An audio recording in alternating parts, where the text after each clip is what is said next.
Hello student, आज class 10 economics का chapter sector of Indian economy में एक इम्पॉर्टेंट क्वेश्चन को आज हम लोग डिस्कस करेंगे कि आज के समय में लोग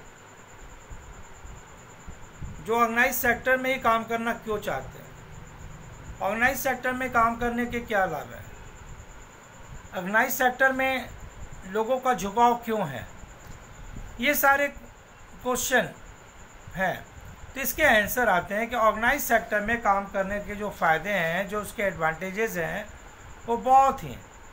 तो पहला क्या ऑर्गेनाइज सेक्टर में काम करने का है कि इसमें जो है ना कि गवर्नमेंट के द्वारा रजिस्टर्ड है, और जब गवर्नमेंट के द्वारा जो रजिस्टर्ड होता है तो गवर्नमेंट बहुत सारे रूल रेगुलेशन बनाई है। जैसे वेजेस की बात करें तब फैक्ट्री अधिनियम, कारखाना अधिनियम, मिनिमम वेजेज, ग्रेच्युटी, ये सारी फैसिलिटी गवर्नमेंट ने प्रदान की है।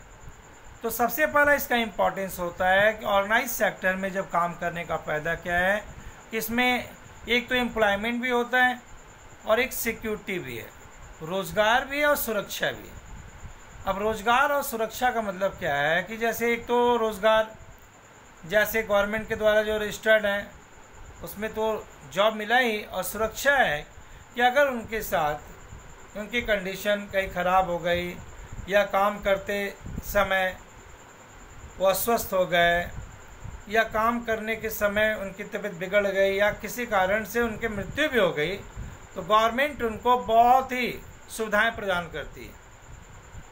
यहाँ तक कि सरकारी सेवाओं में जो किन्हीं की मृत्यु हो जाती है एम्प्लॉइज़ की, तो उसकी जगह पर उनके बेटी की, उनके घर में उनकी पत्नी की, या उनके जो परिवार के जो लोग हैं उनको पैसे भी देती है और जॉब भी प्रोवाइड करती है।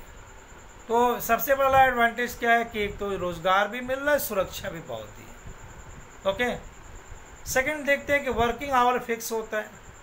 वर्किंग आवर मान लीजिए फिक्स है 6 घंटे, 8 घंटे, 9 घंटे, जो भी रूल रेगुलेशन हो उसके हिसाब से वर्किंग आवर फिक्स है।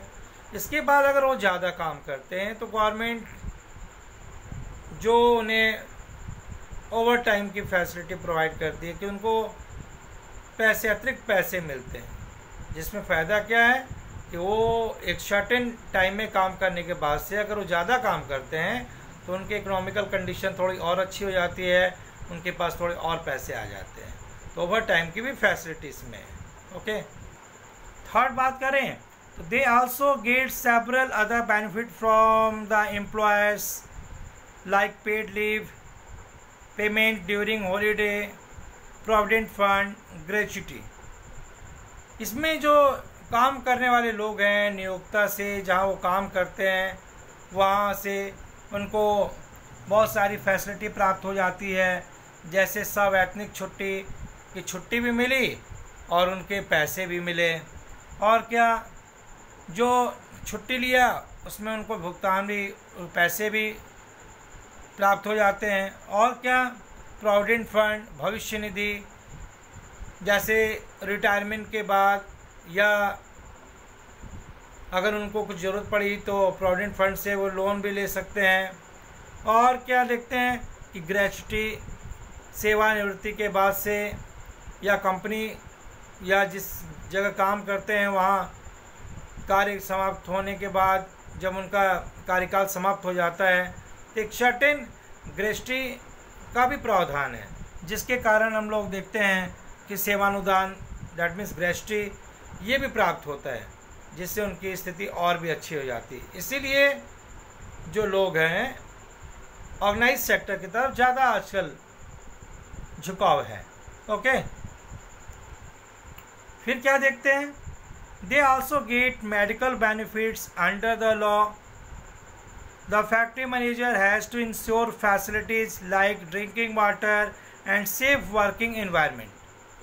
इसमें सुरक्षा के साथ साथ इसमें अगर किसी की तबीयत खराब हो जाए तो से लाभ पाने का अधिकार है। उनको गवर्नमेंट हेल्थ फैसिलिटी भी प्रोवाइड कर रही है। इसके साथ साथ अगर कारखाने में काम करते हैं तो उनको पेयजल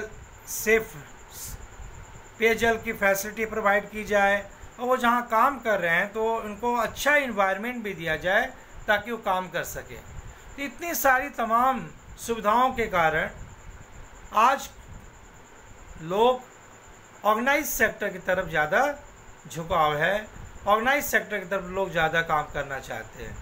ये वीडियो अच्छा लगा होगा। Thank you very much.